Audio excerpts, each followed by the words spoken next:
Sure, sir. Okay, sir. Thank you. या सो मैं आज थोड़ा सा जल्दी जल्दी पढ़ाऊंगा. It's okay. या मैं थोड़ा सा जल्दी जल्दी पढ़ाऊंगा because it is more of a fact based and I believe in more of मतलब self work than teaching. आप ज्यादा काम करें, आप ज्यादा पढ़ें, खुद से खुद पढ़ें, ज्यादा से ज्यादा फैक्ट्स, ज्यादा से ज्यादा नॉलेज खुद गेन करें. मैं उसमें बिलीव करता हूँ. तो हम ड्रेनेज पढ़ रहे थे इंडिया का. तो as far as the drainage is concern, मैंने आपको मेजर रिवर ड्रेनेज बताया था. मैंने बोला था कि आप उनके सोर्स, उनके माउथ, उनका कोर्स एक बार रफली देखकर आएंगे, इससे हमें वो चीज समझने में आसान हो. तो as far as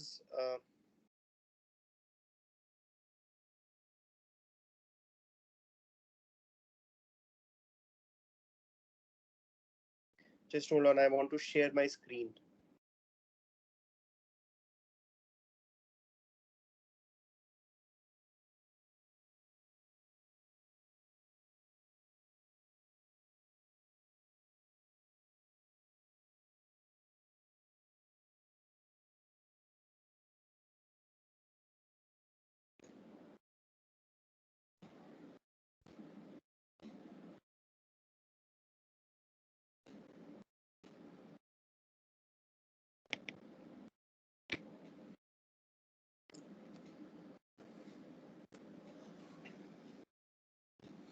So we were doing the drainage of India.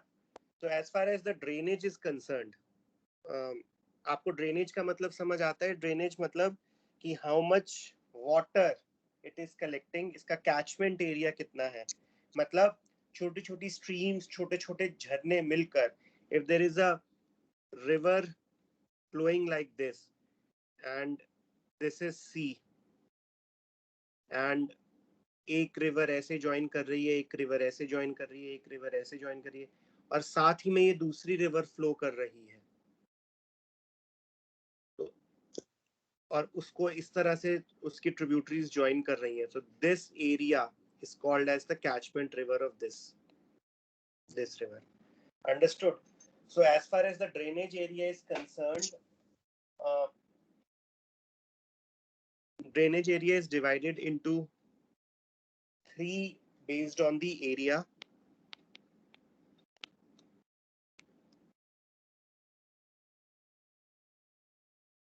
Major river systems,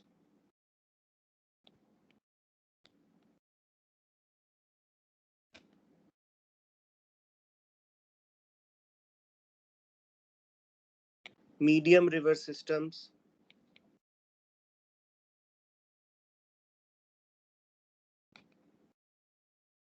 and third is minor river systems.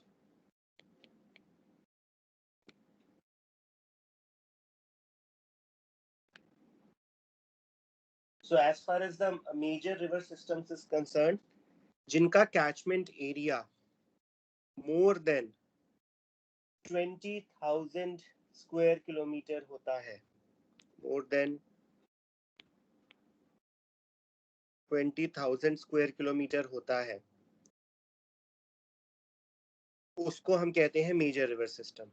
Medium river system जिनका 20,000 से 2,000 स्क्वायर किलोमीटर होता है, उसको हम कहते हैं medium river system. And minor river system जिनका less than 2,000 kilometre square होता है. So less than 2000 or less than 20? Obviously more than 20,000 एक is bar major sir river system. 20,000 to 2,000 medium river system, less than 2,000 minor river system. Okay, sir. Yeah, but this constitutes about 84% of the total drainage in the country.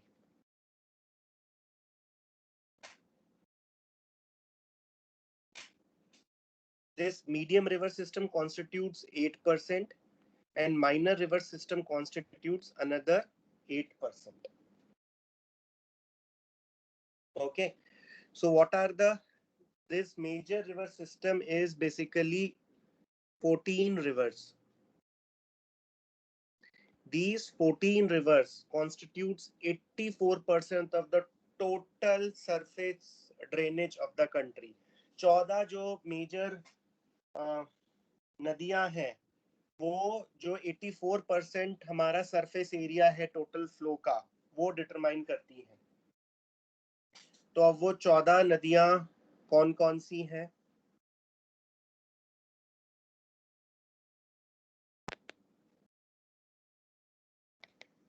Ganga, Brahmaputra, Godavari, Krishna, Mahanadi. अभी उसको हम उस ratio में देखेंगे, उस order में देखेंगे जिस ऑर्डर में उनका बेसिन एरिया है. तो सबसे बड़ा बेसिन एरिया है सबसे पहले गंगा का. ठीक है, इंडिया का 26% सरफेस वाटर फ्लो सिर्फ गंगा से है आता है. In fact Ganga is the third largest river in the world in terms of discharge.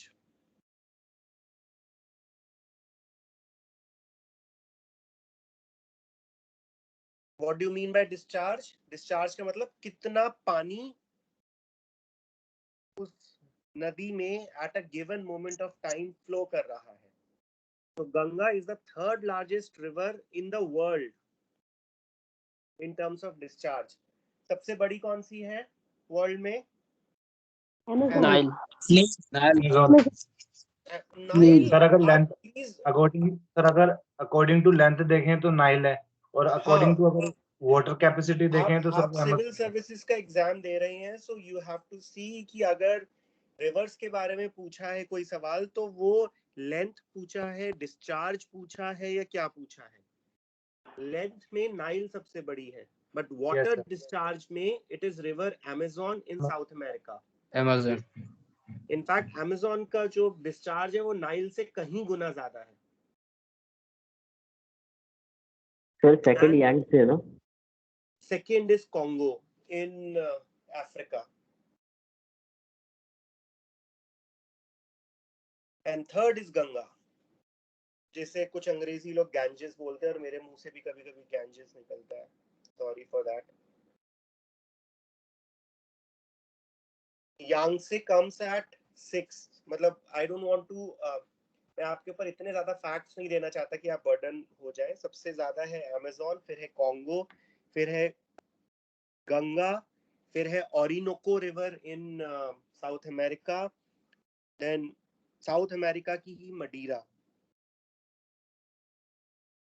And then Asia की यांगसे. तो Ganga is the third largest. अब हम इंडिया पे ही आ जाते हैं. तो in terms of this 26% is the total. What is this 26%? 26% is water. basin area of India. कि अगर पूरा जो बेसिन एरिया इंडिया का 100% है तो 26% गंगा के पास है.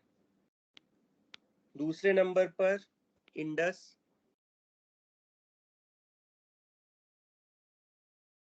%9.8%. तीसरे पर गोदावरी. बेसिन एरिया और कैचमेंट एरिया सेम होता है क्या सर? जीएस के लिए सेम है, ज्योग्राफी ऑप्शनल वालों के लिए डिफरेंट है. Okay sir.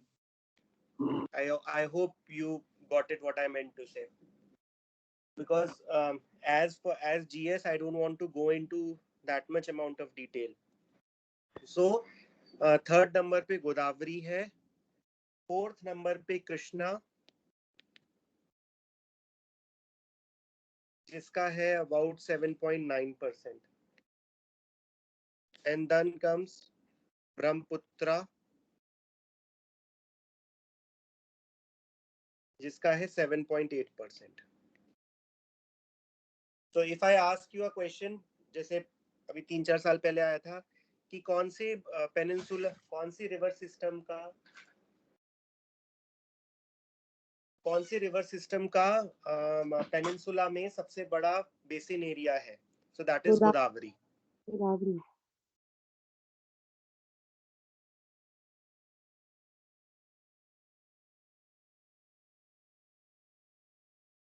Okay.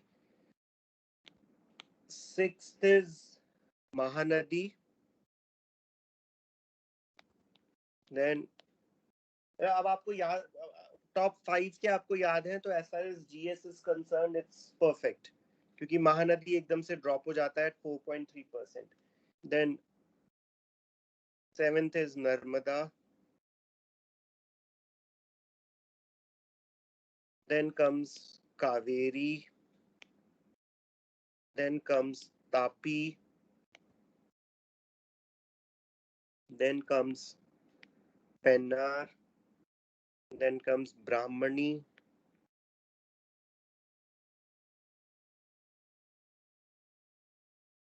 Then comes Mahi. Then Subarnarekha. Then Sabarmati. These are 14. 8, 9, 10, 11, 12, 13, 14.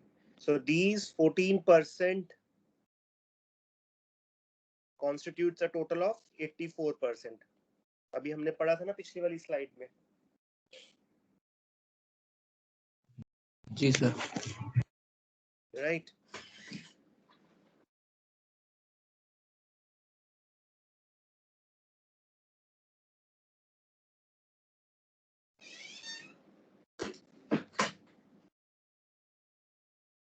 अगर अब मैं लेंथ की बात करूं,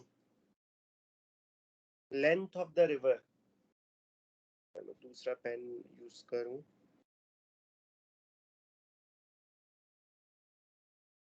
अगर मैं लेंथ की बात करूं तो गंगा इज अबाउट 2525 किलोमीटर. 2500 वो अलग अलग बुक्स में लिखा होता है. Both Indus and Brahmaputra are approximately 2900 kilometers.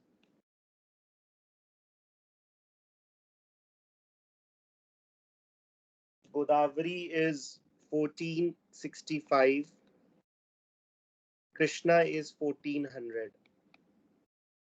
You don't have to remember the exact जो इनकी लेंथ है या बेसिन एरिया. आपको बस ये आइडिया होना चाहिए कि कौन सी रिवर लेंथ में बड़ी है, कौन सी रिवर लेंथ में छोटी है, किसका बेसिन एरिया बड़ा है, किसका बेसिन एरिया छोटा है. You don't have to remember the exact this thing. But facts इस तरह से कहां पर जीके के फैक्ट्स अपने आंसर्स में, अपने एसेज में आप उसको कितना इंटेलिजेंटली यूज कर सकते हैं, that all depends on you. Indus का जो 2900 किलोमीटर है, इसमें से only 709 kilometre lies in India, और ब्रह्मपुत्र का जो 2900 किलोमीटर है उसमें से only 916 kilometre lies in India. Bharat में इतना ही है. और जब मैं ये 709 इंडस में बोल रहा हूं, this includes PoK. PoK is an integral part of India. ठीक है, तो हम जब भी पढ़ेंगे तो हम उसको, जो गवर्नमेंट ऑफ इंडिया का ऑफिशियल स्टैंड है और जो कि हमारा स्टैंड है और जो कि सभी इंडियंस का स्टैंड है, is that Aksai chin and PoK is the integral part of India. और जो वो एरिया है वो हम इंडिया में इंक्लूड करते हैं. जो रिवर वहां से फ्लो कर रही है वो हम इंडिया की स्टैटिस्टिक्स में इंक्लूड करते हैं. So I think that is very clear to you.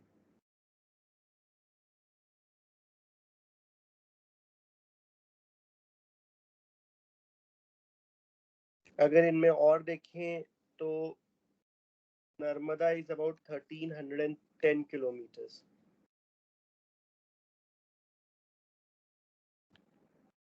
Mahanadi is 857 kilometers, right? So this is the basin area. आपको इन सभी rivers का origin, ये इन सभी rivers कहाँ, इनका flow, इनकी major tributary, distributary, ये सारी पता होनी चाहिए. This is basic GK you should know. अगर आप जैसे मैं एक एक river करके चलता हूँ, इंडस कहाँ से राइज करती है? इंडस, ये मैं ऑलरेडी बता चुका हूँ. तिब्बत कहाँ से राइज करती है? मानसरोवर से. मानसरोवर के पास नियर मानसरोवर जी. रीजन. ऐसे जो ग्लेशियर का नाम है दैट इज बोखार छू, बट वो आपको याद रखने की जरूरत नहीं है. But it rises in the near mount Kailash. और फिर मैं आपको इसका फ्लो बता ही चुका हूँ. अगर इसकी मैं 5 मेजर ट्रिब्यूटरीज की बात करूं तो वो है झेलम, चेनाब, रावी, ब्यास, सतलुज, राइट. तो कई बार इन सब के and Indus is also called as Sindhu. In fact India ने इंडस को नाम नहीं दिया. There are many historians which says कि इंडस ने इंडिया को नाम दिया है. The land which is lying on east of river Indus is called as India. Sindhu नदी का ऋग्वैदिक मतलब Sindhu river is river extraordinary जिसे कहते हैं ना, the most important river in Rigvedic period. सबसे ज्यादा मेंशन सिंधु रिवर का है. गंगा का हार्डली इतना मेंशन होगा ऋग्वैदिक पीरियड में. पुरानिक लिटरेचर में गंगा का सबसे ज्यादा मेंशन है, बट ऋग्वैदिक पीरियड में it is Sindhu which is mentioned. So in fact not going into that debate, but Sindhu से ही word हिंदू आया है. So anyone living in east direction of river Sindhu is called as Hindu. उसको बाद में फिर politically उसको religious या communal color जो भी है, we won't comment on that. But Sindhu is the river par excellence in all the ancient literature of the ancient India. And in fact, all the 5 tributaries of Sindhu has been mentioned.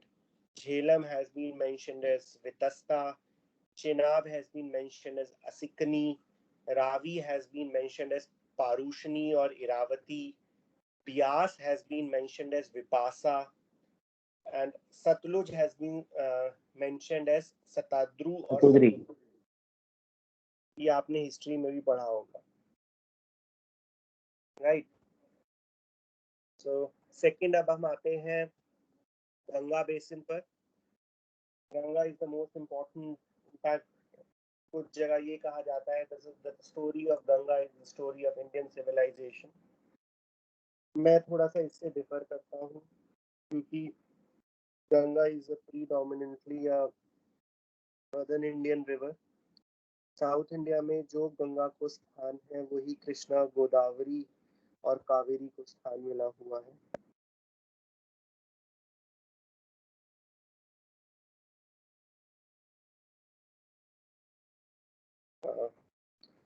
Brahmaputra.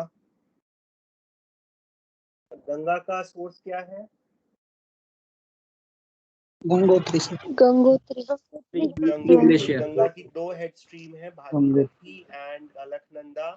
और भागीरथी और अलकनंदा देवप्रयाग में आकर मिलती हैं और तब वो गंगा कहलाती है. सो अगर भागीरथी की तरफ देखें तो गंगोत्री है, उसके ऊपर जो ग्लेशियर है उसका नाम है गोमुख ग्लेशियर. अगर अलकनंदा देखें तो बद्रीनाथ है.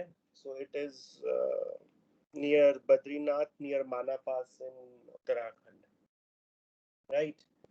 तो अगर गंगा की मैं मेजर ट्रिब्यूटरीज की बात करूं तो सबसे बड़ी ट्रिब्यूटरी कौन सी है?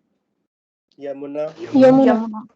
यमुना की खुद की जो लेंथ है वो 1380 किलोमीटर्स है. उसके बाद यमुना की अगर मैं सबसे बड़ी ट्रिब्यूटरी की बात करूं तो वो चंबल है. चंबल की खुद की लेंथ 960 किलोमीटर्स है. सो उसके बाद अगर मैं गंगा की बात करूँ तो गंगा की और जो मेजर ट्रिब्यूटरीज है वो है कोसी, गंडक, तीस्ता, केन, करनाली, रामगंगा, सोन, Damodar. In fact, Kosi is called as the sorrow of Bihar, Bihar. and Damodar is used to be called as sorrow of Bengal. Damodar को sorrow of बंगाल कहा जाता था. What do you mean by sorrow? Sorrow का मतलब ये है कि इतने ज्यादा फ्लड्स आते थे, वो इतना ज्यादा अपना रिवर अपने रिवर का कोर्स चेंज करती रहती थी कि lakhs and lakhs, not lakhs, crores of people used to get displaced, billions of property damage होती थी and सब कुछ.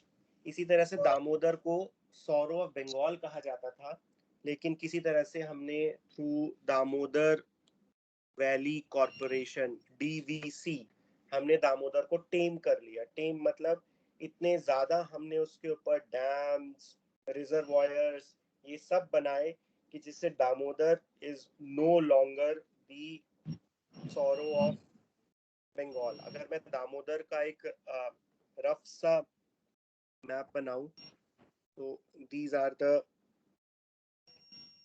this is river Barakar, this is river Damodar, और ये Barakar is a tributary of Damodar, और उसके बाद दामोदर ऐसे ट्रैवल करके ये हुगली से मिल जाती है. सो अगर इसमें बराकर पे देखूं तो first there is a Tilaiya dam,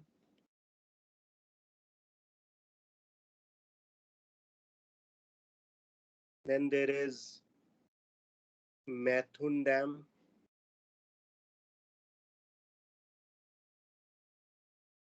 इस दामोदर की एक छोटी सी है Konar river, this is river Konar. So this is Konar dam,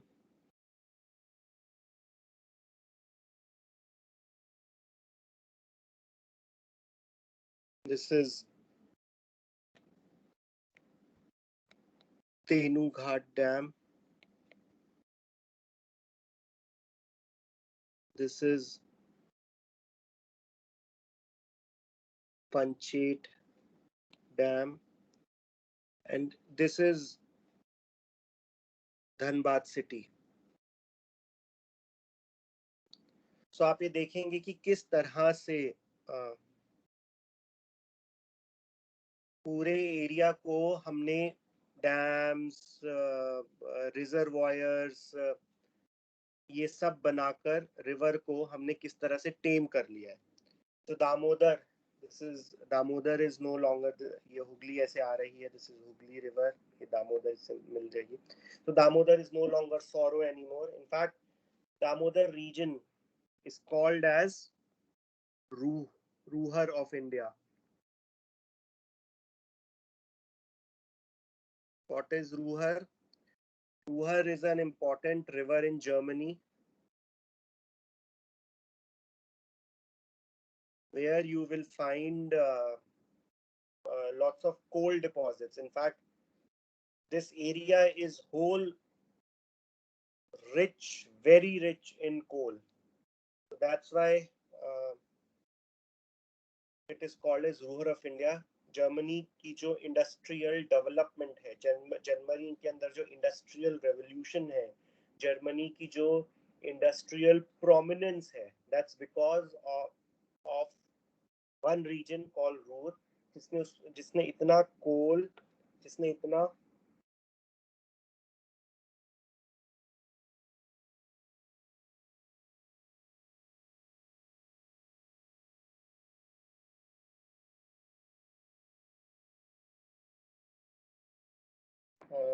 इतना कोल, इतना इंडस्ट्रियल सक्सेस दिया.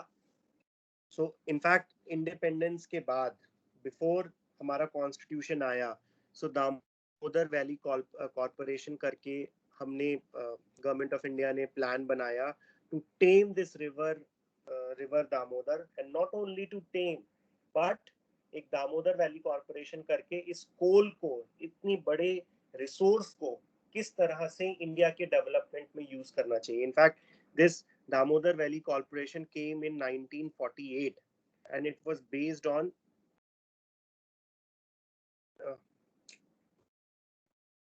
Tennessee River.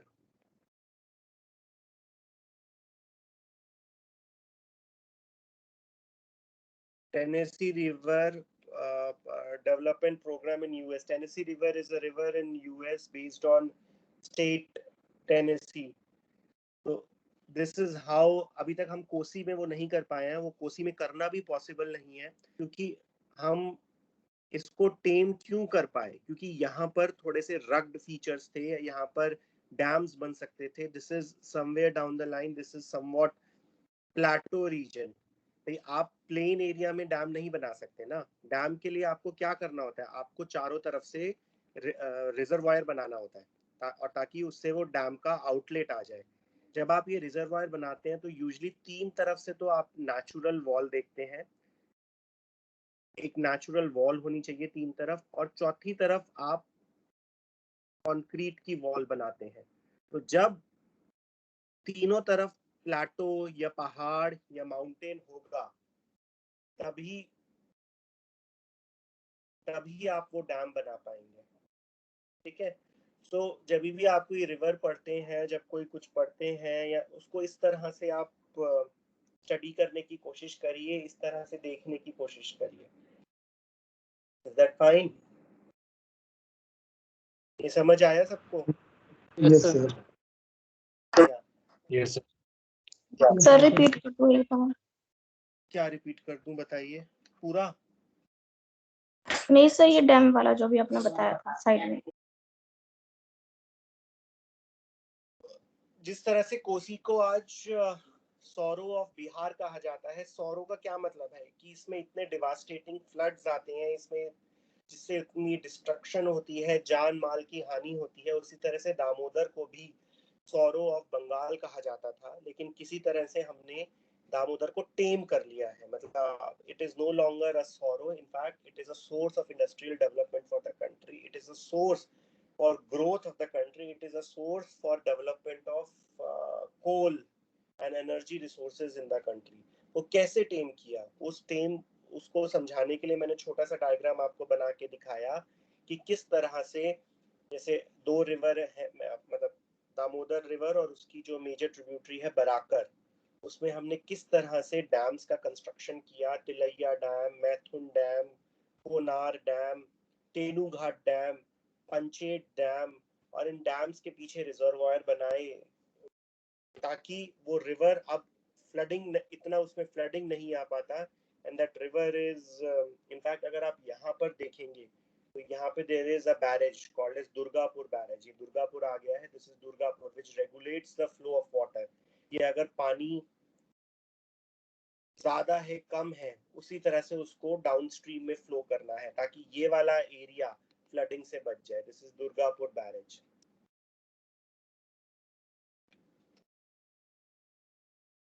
Right? Yes, sir. Yeah. So this is how you have to study. अब हम जरा पेनिनसुलर रिवर पर आते हैं. तो सबसे लंबी पेनिनसुलर रिवर कौन सी है? अभी तो बताया मैंने सबकी गोदावरी. सबसे जो लंबी पेनिनसुलर रिवर है दैट इज गोदावरी. इसका सोर्स कहाँ है?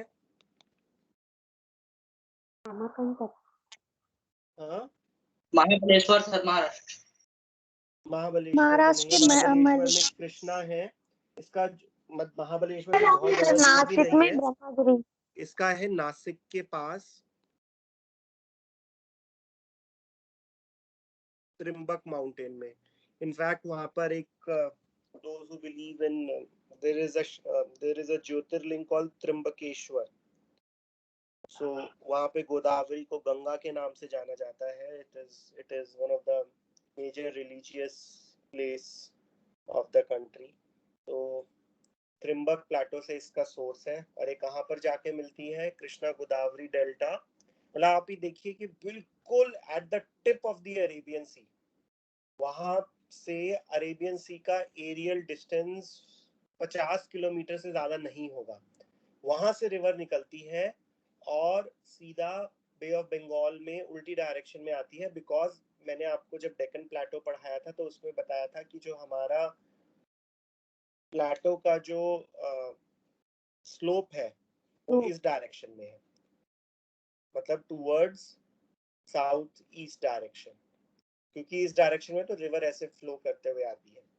तो अगर गोदावरी की मैं मेजर ट्रिब्यूटरी की बात करूं तो इसकी मेजर ट्रिब्यूटरी है मंजरा, पेनगंगा, वर्धा, वेनगंगा, इंद्रावती, सबरी, प्राणहिता। इनफैक्ट आपको ये थोड़ा सा हैंग रखना पड़ेगा कि कौन सी मेजर ट्रिब्यूटरी है किसकी। इंद्रावती जिस तरह से आपने नाइग्रा फॉल्स देखे होंगे, इंद्रावती ठीक उसी तरह से फॉल्स बनाती है इन सर्दर्न छत्तीसगढ़ दंडकारण्य में, जिसे चित्रकूट फॉल्स भी कहा जाता है। सो मैंने वहाँ पे विजिट किया है, so I can say that it is, I think मैंने कभी नाइग्रा नहीं विजिट किया, but I would say that अगर ज्यादा नहीं तो एटलीस्ट उतना ही ब्यूटीफुल है जितना नाइग्रा फॉल्स है। सो इंद्रावती जो रिवर है गोदावरी की ट्रिब्यूटरी, वो वहाँ पर बनाती है। सेकेंड इम्पोर्टेंट जो रिवर है वो है कृष्णा।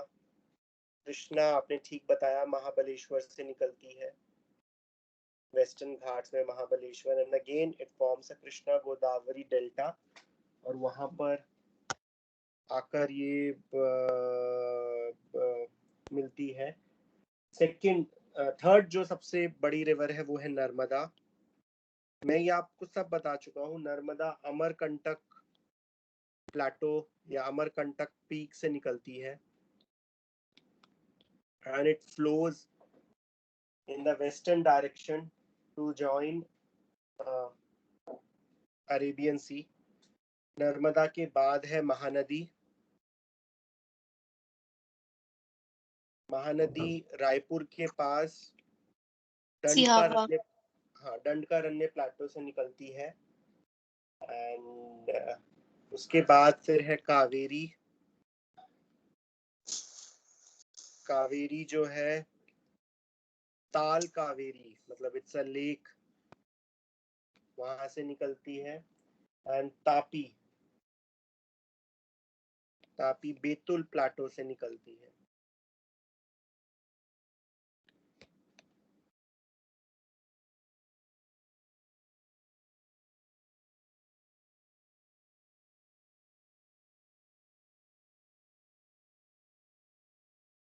ये आप दिस इज ये मुझे मतलब मैं पढ़ा नहीं सकता, ये आप खुद ही किताब खोलेंगे, देखेंगे, थोड़ा सा मैप में इंटरेस्ट दिखाएंगे, थोड़ा मैप को पढ़ेंगे, थोड़ा मैप को देखेंगे, तो ये आपको अपने आप ही इंटरेस्ट आ जाएगा पढ़ने में, right? Yes, sir. Yes, sir.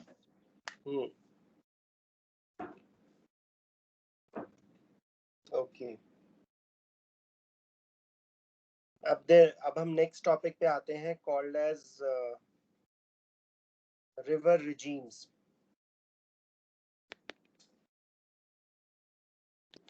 इसमें क्या होता है, आपके पेपर में आपको 2-3 ग्राफ बना के दे दिए जाते हैं और आपसे बताया जाता है कि ये बताइए कि किसका ग्राफ है।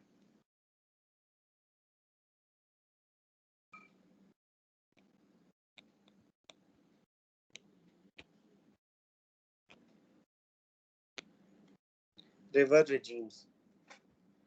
ये रिजीम क्या होता है? Regime is area, the pattern of seasonal flow of water is called as regime। मतलब महीने के महीने, दिन के दिन, हफ्ते के हफ्ते एक नदी के अंदर जो पानी का बढ़ाव या घटाव होता है उसको हम रिजीम कहते हैं। अब जैसे अगर मैं आपसे गंगा का रिजीम पूछूं एट पटना,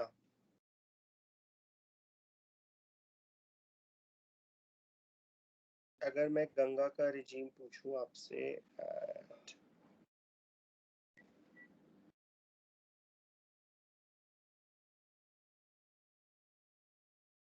625. तो this is water discharge,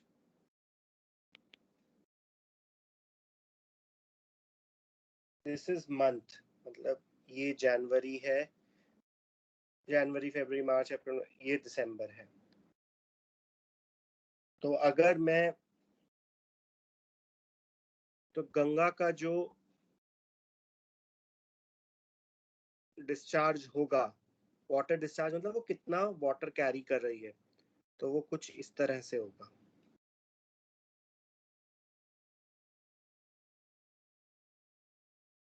These would be the monsoonal months, जून जुलाई अगस्त। अगर मैं यहाँ पे रिलेटिव की बात करूं तो ये 10, 20, 30, अगर इसी तरह से अगर मैं गोदावरी, जहां पर उसका माउथ है, अगर उसके रिजीम की बात करूं, गोदावरी का क्या रिजीम होगा देखिए। अच्छा, इसमें हमने क्या दिखाने की कोशिश की है कि कभी भी गंगा का फ्लो बहुत ज्यादा कम नहीं है। मतलब अगर मैं बात करूं कि हमेशा थोड़ा मॉनसून में बहुत ज्यादा हो जाता है, बट विदाउट मॉनसून भी उसमें थोड़ा सा फ्लो है। अब वही अगर मैं गोदावरी की बात करूं, this is Ganga, this is Godavari. अगर अब मैं गोदावरी की बात करूं, दिस इज जनवरी, जनवरी फरवरी, इस तरह से, this is February, this is December. तो इसका एट मिडिल कोर्स में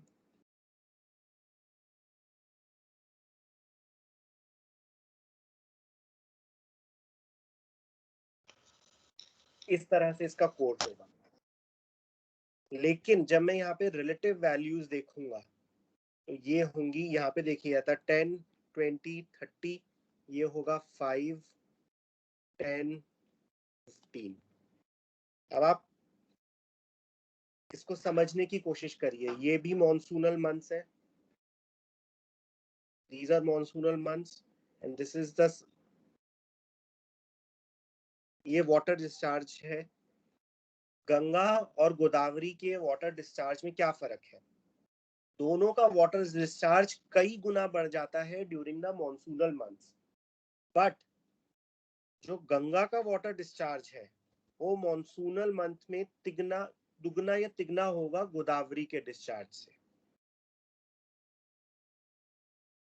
गोदावरी का डिस्चार्ज विदाउट मॉनसूनल मंथ्स बहुत ही कम होगा, लेकिन जो गंगा का डिस्चार्ज होगा, इनफैक्ट ये यहां तक अगर मैं इसको देखूं तो ये 50 तक जाएगा। जो गंगा का डिस्चार्ज होगा विदाउट मॉनसूनल मंथ्स वो भी अप्रिशिएबल होगा। जैसे गोदावरी का डिस्चार्ज 15 है during the monsoonal months, Ganga का डिस्चार्ज एटलीस्ट 10 तो होगा ही ड्यूरिंग नॉन मॉनसूनल मंथ्स, और मॉनसूनल मंथ्स में वो 10 से 50 हो जाएगा, और इसका 5 से 15 हो जाए, 15 होगा।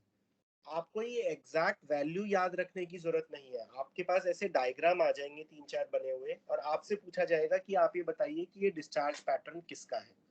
आपको ये समझ आया? Yes sir. Yes, sir. सो अगर मैं आपसे पूछूं कि the relative change in the water flow of Ganga is more than relative change in the water flow of Godavari, true or false? This is true. ठीक है? Yes, sir. Yes, sir. ठीक है, जबकि जो हमारा कॉमन परसेप्शन है उसमें लगता है कि गोदावरी के अंदर ज्यादा चेंज आएगा। क्यों ऐसा लगता है गोदावरी के अंदर ज्यादा चेंज आएगा? Because Godavari is a rain fed river. Godavari के अंदर कोई बर्फ का पानी पिघल के नहीं आ रहा। गंगा तो both rain fed and snow fed है। इतने सारे ग्लेशियर, यमुना यमुनोत्री ग्लेशियर से निकल रही है, गंगा गंगोत्री ग्लेशियर से निकल रही है, उसके अंदर फिर महाकाली जुड़ रही है। महाकाली अपने महाकाल नेपाल के बड़े ग्लेशियर से निकल रही है, कोसी सन कोसी ग्लेशियर से निकल रही है। तो सब रेन फेड, लेकिन फिर भी जो रिलेटिव चेंज है वो गंगा का ज्यादा होगा, बिकॉज गंगा का कैचमेंट एरिया इतना बड़ा है, गंगा का ड्रेनेज एरिया इतना बड़ा है, गंगा का बेसिन एरिया इतना बड़ा है कि उसका रिलेटिव चेंज ज्यादा होगा। एंड इसीलिए फ्लड्स की प्रॉब्लम यहाँ पर ज्यादा है और यहाँ पर कम है, क्योंकि जो चेंज इन वाटर है वो बहुत ज्यादा हो जाता है in Himalayan rivers compare to peninsular rivers. यहाँ पर भी फ्लड्स की प्रॉब्लम है, ऐसा नहीं है कि यहाँ पे फ्लड्स की प्रॉब्लम नहीं है, लेकिन जब हम रिलेटिव की बात करें, आप जाके आगे जाके सिविल सर्वेंट्स बनेंगे, आप आगे जाके पब्लिक सर्वेंट्स बनेंगे, आपके लिए आपको प्रॉब्लम्स के सॉल्यूशंस देने होंगे। सो आपको रिलेटिव देखना पड़ेगा कि कहाँ पे ज्यादा प्रॉब्लम है। दैट्स व्हाई यहाँ पर ज्यादा प्रॉब्लम है compare to this place. Is this understood? Yes, sir. Yeah. So जब आप मान लीजिए flood situation in the country पर ऐसे लिख रहे हैं, मान लीजिए आप उस पर कोई जनरल जीएस में सवाल लिख रहे हैं, इस तरह से अगर आप रिवर रिजीम के डायग्राम बना के सामने वाले एग्जाम में लिखेंगे, तो उसका जो इम्पैक्ट होगा वो आपके साथ वाले से एकदम से आपको 10 नंबर फालतू मिल जाएंगे। तो मैंने हमेशा से यही कहा है कि ज्योग्राफी से जितने आप फैक्ट्स यूज कर सकते हैं। अब जब अगर आपसे पूछा जाएगा कि discuss the flood situation in the country and how we tame the floods, तो आप इस तरह से रिवर रिजीम के ग्राफ बनाएंगे, आप इस तरह से वाटर डिस्चार्ज वर्सेस मंथ्स के ग्राफ बनाएंगे, ये सारी चीजें करेंगे। सो इससे आपके जो ultimately it's a competitive exam, आपको कंपटीशन देना है, तो आपको अपने साथ वाले से 5 नंबर या 10 नंबर फालतू ही लेने हैं अगर आपको क्लियर करना है ये एग्जाम। तो सो this is how you will get more marks. Understood? Yes, sir. Yeah. Brahmaputra कहाँ से निकलती है? सोर्स क्या है? सर मानसरोवर झील। हाँ, कैलाश मानसरोवर मानसरोवर से झील। निकलती है। ठीक है, आपको मैंने आज जैसे बताया कि किस तरह से हमने दामोदर रिवर को टेम किया हुआ है। एक ऐसे ही मैंने आपको नर्मदा रिवर का भी बताया था कि आई थिंक 2 क्लास पहले या 3 क्लास पहले, कि किस तरह से नर्मदा पे भी हर 100 किलोमीटर पर, हर 150 किलोमीटर पे हमने डैम्स, बैरेजेस, रिजर्वायर्स इस तरह से बना रखे हैं कि जिस तरह से वो पूरा Narmada is no longer a sorrow of anywhere, right? Hello yeah sir, एक डाउट पूछना था। ये जो हम डैम कंस्ट्रक्शन करते हैं किसी भी रिवर पे, उससे वाटर पोल्यूशन होता है या नहीं होता? Water pollution? Yes sir. Water pollution क्यों होगा? उससे डैम्स के और दूसरे प्रॉब्लम्स हो सकते हैं, पोल्यूशन क्यों होगा? Sir natural flow of river disturb होता है सर उससे। हाँ, तो फिर एंड जो पोल्यूशन क्यों होगा? सर नेचुरल फ्लो वो सिल्टेशन को जितना वो लेके जाती है नॉर्मल लेवल पे सर, उसको वो डिस्चार्ज कर देती है डैम्स के आसपास। हाँ, उसको डैम्स के आसपास, इनफैक्ट उसका जो सिल्ट कैरिंग कैपेसिटी है वो बहुत कम हो जाती है, बहुत कम क्या, ऑलमोस्ट खत्म ही हो जाती है। तो उससे पोल्यूशन क्यों ज्यादा होगा?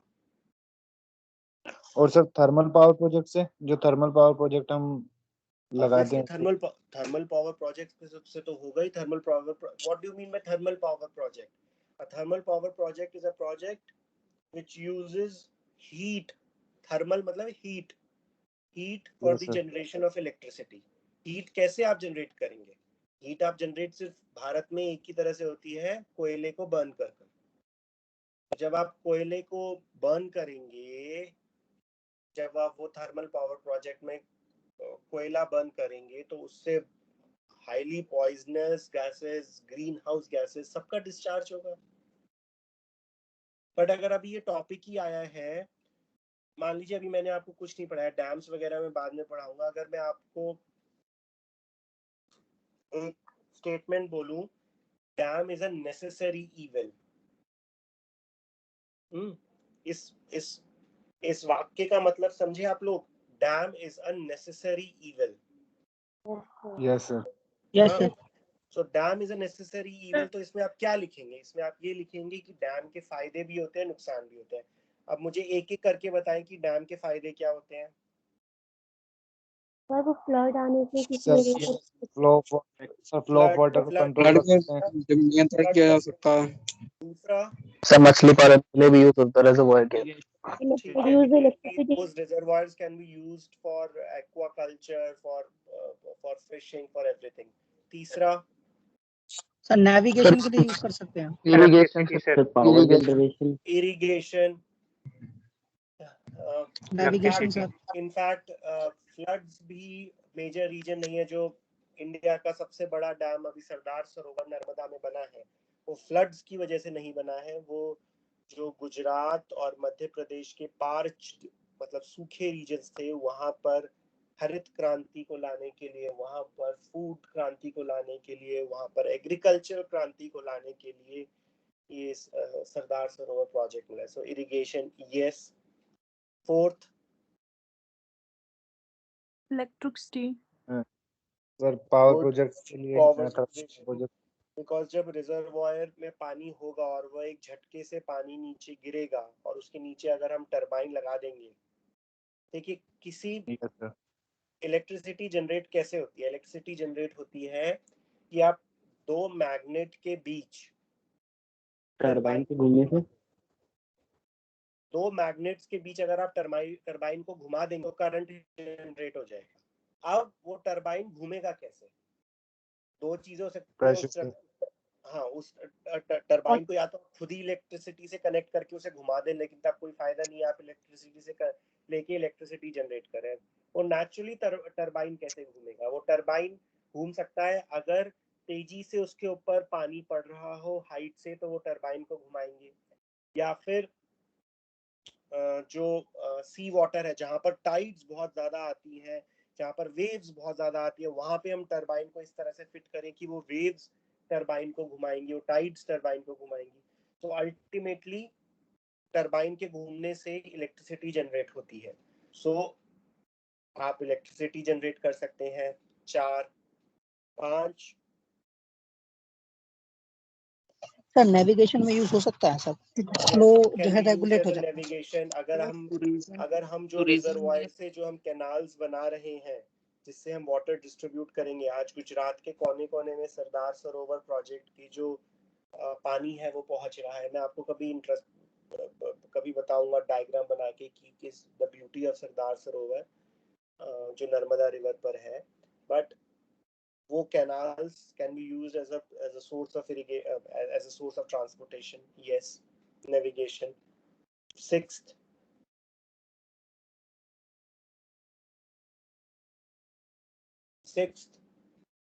टूरिज्म प्रमोट कर सकते हैं क्या? right, tourism promote कर सकते हैं. In fact, the government of Gujarat as well as government of India is investing heavily in Sardar Sarovar to make it as an iconic place, just like Statue of Liberty in US. उस तरह से similarly जो बड़े बड़े dams, जो बड़े बड़े reservoirs होते हैं, उनको रेगुलरली विजिट करते हैं लोग. So these are 6, 7. अब आते हैं नेगेटिव्स पे. नेगेटिव्स बताएं. Displacement of people. सर वहाँ पे हेरिटेज डिस्प्लेसमेंट एंड मतलब rehabilitation of people, one thing.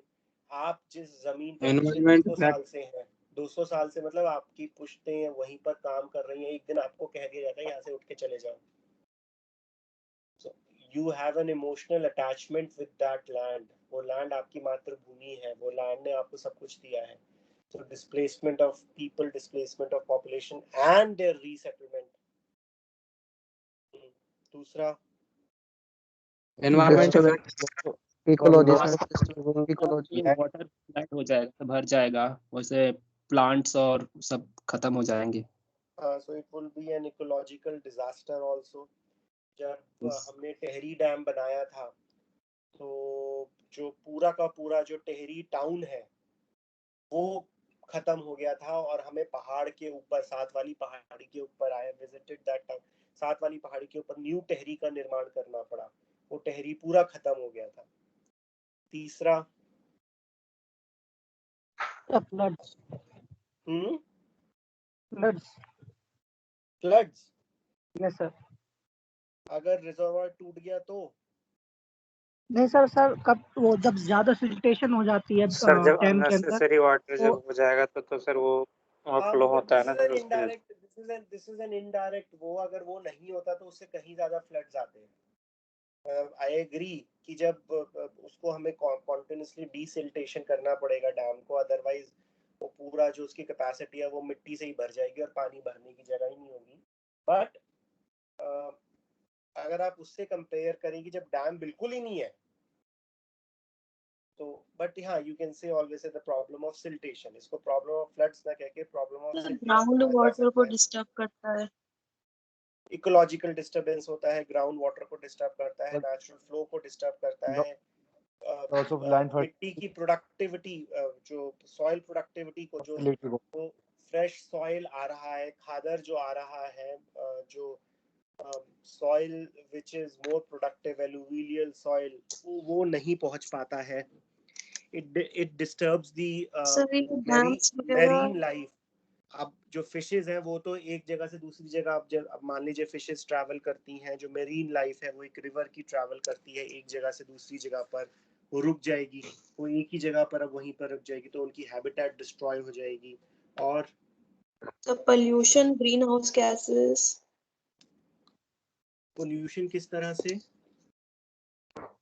Reservoir से पोल्यूशन, मतलब उसको जनरेट करने के लिए फिर जो पोल्यूशन निकलता है hydroelectricity otherwise is not a very pollution prone industry, because ये पानी के जनरेशन, पानी के प्रेशर से इलेक्ट्रिसिटी जनरेट हो रही है, अनलाइक कोल बर्निंग, फॉसिल फ्यूल्स बर्निंग या पेट्रोल के बर्निंग है वो। The biggest problem with these dams is they create tectonic disturbances, earthquake आने की स्थिति वहाँ पे बहुत बढ़ जाती है। इनफैक्ट ये कहा जाता है कि जो टिहरी डैम बना है भागीरथी के ऊपर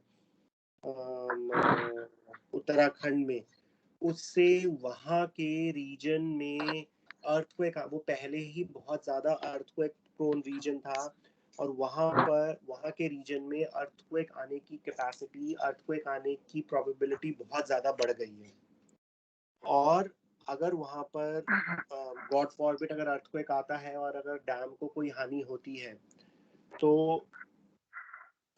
cities till Kanpur will be destroyed. मतलब कहाँ उत्तराखंड में टेहरी और कहाँ कानपुर, और उसके बीच दो न्यूक्लियर पावर प्लांट भी हैं, वो भी डिस्ट्रॉय होकर कैटास्ट्रोफिक डैमेज कर सकते हैं। तो डैम का ये सबसे जो इनफैक्ट नेगेटिव इम्पैक्ट है वो डैम का, वो टेक्टोनिक शिफ्ट है।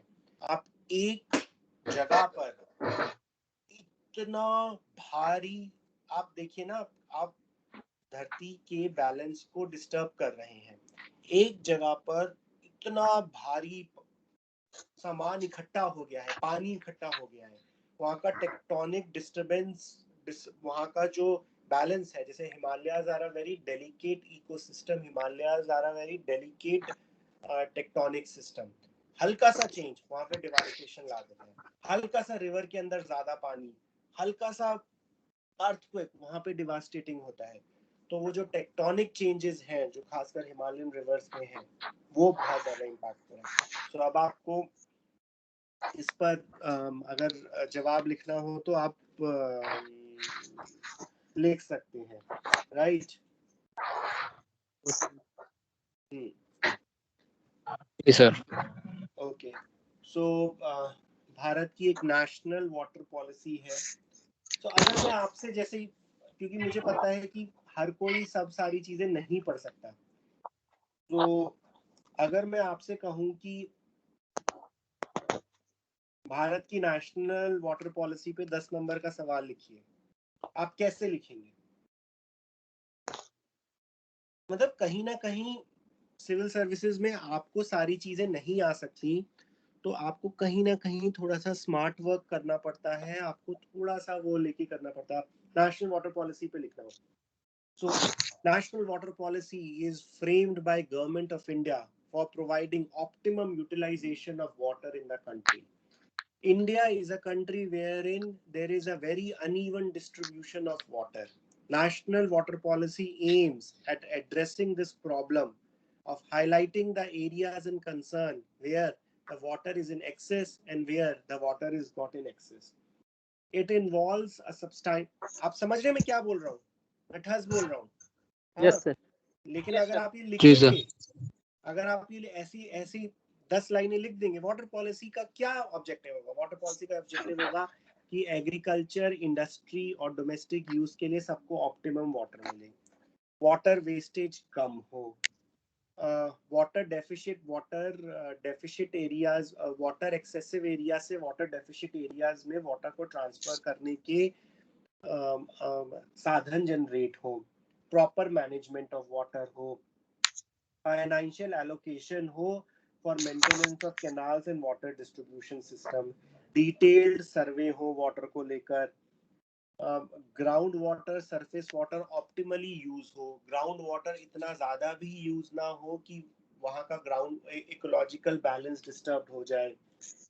एक नेशनल लेवल आप ये नहीं कह सकते कि मेरा दिल्ली की वाटर प्रॉब्लम सॉल्व हो जाए, चाहे हरियाणा, यूपी और राजस्थान भाड़ में जाए। तो आप ये लिखेंगे, आपको 10 में से 8 नंबर मिल जाएंगे, ठीक है? सो this is how you have to approach the question, and this is exactly the national water policy. Okay, yes sir. Sir एक क्वेश्चन था। Please repeat. हेलो, एक करके बोलिए प्लीज। हाँ, बोलिए प्लीज। बोल रहे थे जैसे कि ये सर डैम बनाते हैं तो एक जगह वाटर रिजर्व हो जाता है, तो उससे टेक्टोनिक प्लेट डिस्टर्बेंस होता है, तो मल्टी स्टोरी बिल्डिंग जो बनाते हैं क्या उससे भी टेक्टोनिक प्लेट डिस्टर्बेंस होता है? मल्टी स्टोरी से भी डिस्टर्बेंस होता है, लेकिन मल्टी स्टोरी का जो वेट है that is not even, I don't know, not even 5% of the dams weight. Obviously किसी भी भारी चीज से होगा, मल्टी स्टोरी से भी होगा। अब मल्टी स्टोरी तो डैम का वही होता है, मतलब जो डैम की वॉल बनाते हैं, आर्टिफिशियल वॉल बनाते हैं, वही मल्टी स्टोरी बिल्डिंग जितनी होती है। एक सर्टेन एरिया में बहुत सारी मल्टी स्टोरी बिल्डिंग हो जाती है सर, तो उससे तो हाँ, तो उससे टेक्टोनिक में प्रॉब्लम तो होगी। अगर आप वहां से टेक्टोनिक से ज्यादा वहाँ पे नेचुरल प्रॉब्लम हो जाएगी। एक ही एरिया में बहुत सारी बिल्डिंग्स होंगी तो वहाँ पे ट्रीज नहीं होंगे, वहाँ पे वाटर जो है सॉइल के अंदर होल्ड नहीं हो सकता। सो वाटर का, जैसी बारिश होगी तो सारा वाटर रन ऑफ हो जाएगा, वाटर एब्जॉर्ब नहीं हो पाएगा, ग्राउंड वाटर ढंग से रिफिल नहीं हो पाएगा, ये सारी प्रॉब्लम ज्यादा होंगी। क्योंकि पहले जो वाटर है वहां पर घास उगी हुई है, तो वाटर जो है नीचे परकुलेट कर रहा है। अब आपने उसको सीमेंट कर दिया, सीमेंट के बाद तो नीचे वाटर जा ही नहीं सकता, तो ग्राउंड वाटर और दूसरी चीजें प्रॉब्लम हो जाएंगी वहां पे, राइट? Yes sir. जी सर। या सो अगर मैं वाटर परसेंटेज की बात करूं तो about 77% of India's water is used by agriculture purposes. About 13% is used for power generation. जो भी ये कोल शोर आ रहा है। सर किसी का माइक बहुत डिस्टर्ब कर रहा है। प्लीज अपना माइक सभी ऑफ कर दें प्लीज। सो इंडिया की अगर वाटर यूटिलाइजेशन की बात करूं, सो agriculture is the main area जहां पे सबसे ज्यादा पानी यूटिलाइज होता है। एग्रीकल्चर के अंदर 77% of India's surface water utilise किया जाता है। उसके बाद पावर सेक्टर है, मतलब ये जितने भी थर्मल पावर प्लांट है, इवन न्यूक्लियर पावर प्लांट है, सब जगह पानी, साफ पानी को इस्तेमाल किया जाता है। 13% पावर है। इंडस्ट्रीज यूजेस जस्ट 3% एंड बचा हुआ जो 6-7% है वो डोमेस्टिक म्युनिसिपल कंजम्पशन के लिए यूज किया जाता है। So measure it is agriculture and least is industries. But actually power sector को भी कभी कभी इंडस्ट्री के साथ ज्वाइन कर दिया जाता है, क्योंकि अगर मेरा बहुत बड़ा स्टील प्लांट है तो यूजुअली मैंने अपना कैप्टिव वाटर जनरेशन का इलेक्ट्रिसिटी जनरेशन का प्लांट भी उसके साथ बनाया हुआ होगा। सो जो पावर है उसको भी कभी कभी इंडस्ट्रीज के साथ जोड़ दिया जाता है।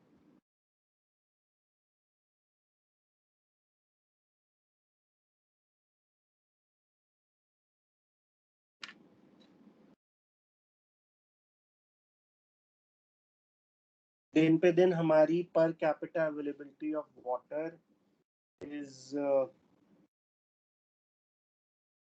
Being reduced.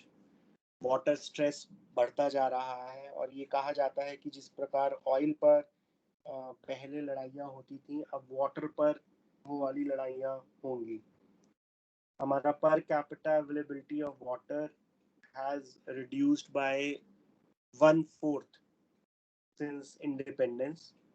ये सारे फैक्ट्स जब आप जवाब लिखते हैं तो उसमें आपको चाहिए हो सकता है। ओके, सो नेक्स्ट टाइम मैं आज छोटी क्लास लूँगा क्योंकि मैं अपने घर पे नहीं हूँ, मैं कहीं बाहर हूँ। तो नेक्स्ट टाइम जब आप आएंगे तो मैं आपसे सारे मैप वर्क आपको देना भूल रहा हूँ। तो नेक्स्ट वर्क आप सारे मेन जो लेक्स हैं इंडिया की, आप उसको पढ़ के आएंगे। Ashtamudi lake, Bhimtal, Chandratal, Bhoj wetland, Chilka lake, Dal lake, Himayat Sagar, Hussain Sagar, Kaliveli lake, Hajiyar lake, Kolleru lake, Loktak lake, Nako lake, Osman Sagar, Pangong Tso, Pulicat lake, Pushkar lake, Renuka lake, Roopkund, आप सभी पढ़ कर आएंगे। Is this clear? Yes Okay. Sir. Okay किसी सर। को डाउट आज की क्लास में? Yes, sir. किसी को डाउट? सर आपने इतनी सारी याद कैसे कर रखा है, कोई मतलब ट्रिक किया कैसे? ट्रिक नहीं है, इट इज जस्ट लाइक अगर आप पढ़ेंगे, अगर आप इंटरेस्ट दिखाएंगे तो आपको भी हो जाएगा। मेरे दिमाग में मैप होता है, तो मैं जब जैसे आपको बोल रहा हूँ तो मैं अपने दिमाग में मैप सोच रहा हूँ। जम्मू कश्मीर में वूलर लेक, फिर हिमाचल में आए तो चंद्रताल लेक, फिर ये डैम, फिर इस पर ये lake. So I travel like this. तो अगर आप देखेंगे जो मैंने बोला है वो 3-4 लेक एक ही स्टेट में होंगी, क्योंकि मैं ऐसे स्टेट वाइज ट्रैवल कर रहा था कि पहले जम्मू कश्मीर, अब पंजाब, अब राजस्थान, अब हरियाणा, अब ये, तो आपको भी आदत हो जाएगी। तो we'll wishing you happy Holi once again. Thank you sir, same to you. Same to you sir. Yes, sir. Thank you, sir. Have a nice day, sir. Yeah, bye. Thank you, good day sir. Okay, bye. Same to you sir. Happy Holi. Have a nice day sir.